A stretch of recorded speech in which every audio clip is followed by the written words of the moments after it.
What's up, you guys? So I went back and forth about whether I was going to do this video.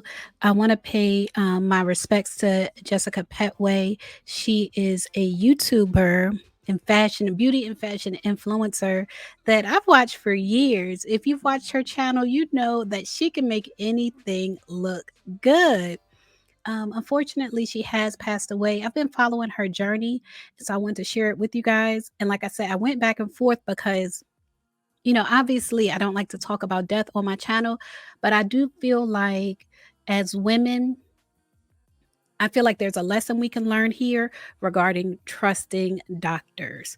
And so I want to share her story, which she shared on her social media. I want to share her story with you guys.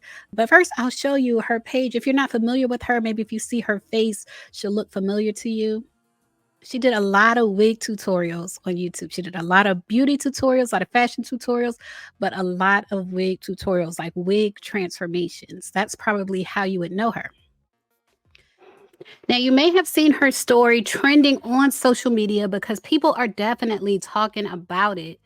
Like this person who tweeted, Mariah MD said, the medical system failed Jessica Petway in a way it often fails Black women. God bless her and her family during this time. She was the first influencer I ever watched before it was even a thing. My God. Someone else, walking in God's favor, said Jessica Petway was misdiagnosed with fibroids when it was stage 3 cervical cancer. I hope her husband sues that hospital for every penny they're worth. Not that it will bring her back, but that negligence is inexcusable. Someone else said, whoa, what an immense loss. RIP Jessica Petway, an OG in the beauty space and one of my inspirations. Sending her family much love. It is beyond alarming that Black women aren't supported properly in the health space. She deserves better. I am simply grateful for her impact. And someone else tweeted disparities in Black healthcare. RIP to Jessica Petway, who lost her life after multiple doctors misdiagnosed her with fibroids when in fact she had stage 3 cancer. I urge every Black person to advocate loud and hard for themselves. And so this is the post where she shared what was going on with her. And this was July 31st, 2023. So last July. And it's two photos of her. And she said, I took these photos a few days ago, and it's currently my favorite photo of myself. It brings me so much joy to see how far I've come because a few months ago, I received devastating news. I was diagnosed with stage 3 cancer. I don't even know where to begin, but I want to share why I've been gone for so long in hopes that at least one person is encouraged by my story.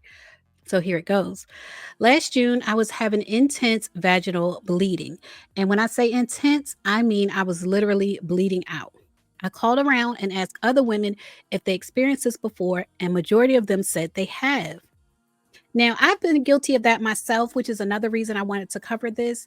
I've been guilty of calling my friends when I've having medical problems and asking them, have they ever experienced it? Unfortunately, a lot of times they have. So it's almost like we normalize each other with stuff that is not normal. She went on to say, I thought, well, maybe this is a normal thing that we women go through. I was experiencing extreme fatigue, weakness, and just not feeling like myself. But again, I accepted this as a normal symptom that most women go through. So that was June of 2022. And then she says, well, on July 1st, 2022 at 4 a.m., my husband found me in the bathroom unresponsive and not breathing. I had literally passed away. He called on Jesus to bring me back, and I came back. I was rushed to the hospital where they told me that the extreme blood loss was due to fibroids. And you see how she has fibroids in quotations. She says, my gyno made it seem like it was so normal and common. I didn't think much of it. However, I was passing clots the size of a placenta, which was really alarming. She said they kept me overnight and released me the next day. It's alarming to her. I just want to stop and say this. It's alarming to her, but apparently it's not that alarming to her doctor because they still haven't done any type of ultrasound or anything like that. She said they kept me overnight and released me the next day. Fast forward to July 22nd, I was hospitalized again for the same thing. Again, the medical professionals treated it like it was not that alarming since it was just a quote unquote fibroid. The bleeding eventually stopped but was replaced with labor like pains. My life became so limited. On December 31st, 2022, so this is 6 months later, she said the bleeding came back and it would not stop. I was hospitalized again January 7th and was there for a week. I was told I could not get surgery to remove this fibroid due to my lack of blood supply. So again, at this point, they're calling it a fibroid, but nobody has actually seen the fibroids. And I will share with you guys, most of the time, like when you have fibroids, like doctors will look at them and they'll measure them. And so they'll tell you the size of the fibroids. Like at this point in time, you would have thought that the doctors would have looked at the fibroids and measured the fibroids. She said, my hemoglobin level was at a 4. I had to receive 10 blood transfusions during my hospital stay. They recommended I do a biopsy. And then she continued on. As I went in for my appointment, this doctor asked if she could just look down there first. She was the first to show some concern. So at this point, it's over 6 months later, and she's in the hospital. And it seems as if this is the first time that someone is looking in her vaginal area. It's so concerning to me. The treatment that she received is so concerning to me. She said, I told her it was okay to check. It didn't take her long before she looked at me and said she could not even see my cervix because it was blocked by a huge mass. She scheduled me an appointment with an oncologist the following week on February 8th, 2023. So we're almost going into a year.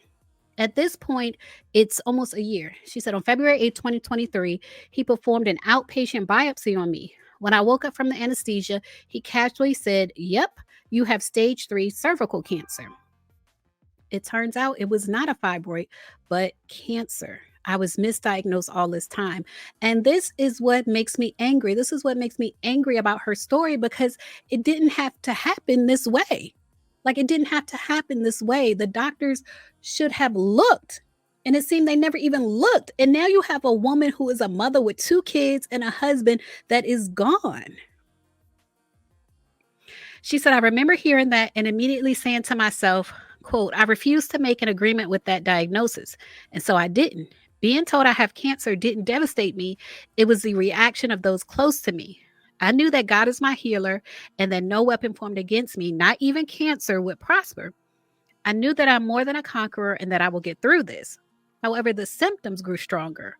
The hospital became my second home. By February 2023, I had over 18 blood transfusions. 18.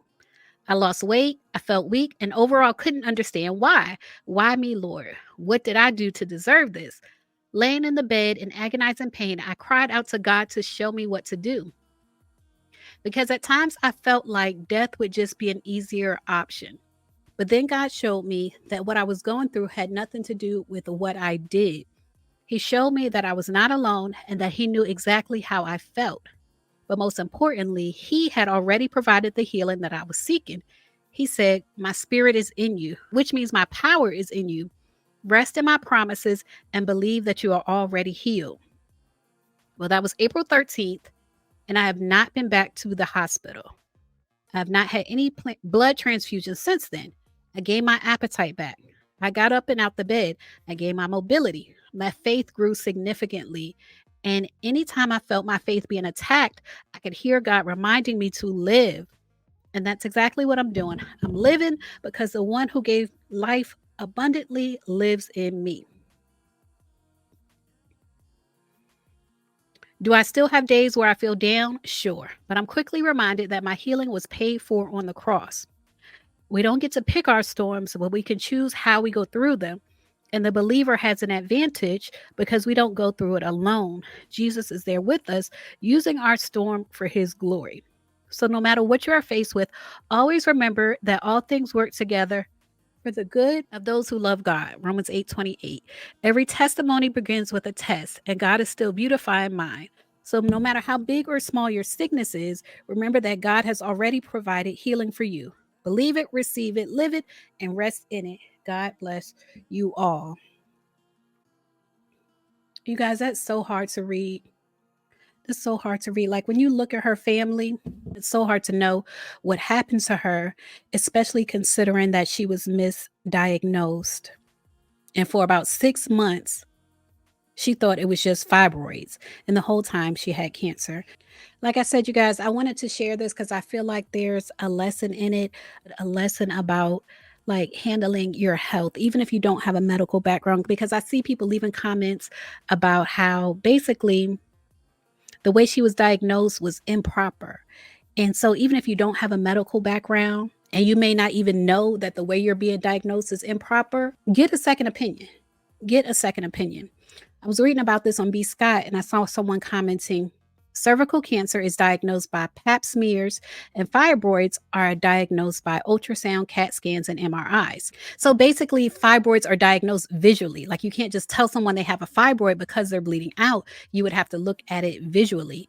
And that's how she was misdiagnosed for so long because no one actually looked and saw a fibroid until it seems it was stage 3. This person said, how is this possible? Cervical cancer is a slow growing cancer. And this, like I said, this is part of the reason it bothers me. It's a slow growing cancer, but at the same time, it was allowed to grow in her body because she was misdiagnosed. This person said all sexually active women should get their routine pap smears. If caught early, it's treatable. My condolences to the family and rest in peace. All right, you guys. So leave a comment. Let me know what you think about this whole situation. Let me know what you think about her being misdiagnosed. I'm sure those of you with a medical background, just hearing this story, I'm sure it stood out to you what the problem was before we even got to it. That the fact that the fact that the doctors hadn't even looked to see if she had fibroids, that there was no ultrasound or anything done for over 6 months. I'm sure that stood out to a lot of you guys. But leave a comment and share your thoughts. As always, thanks for watching.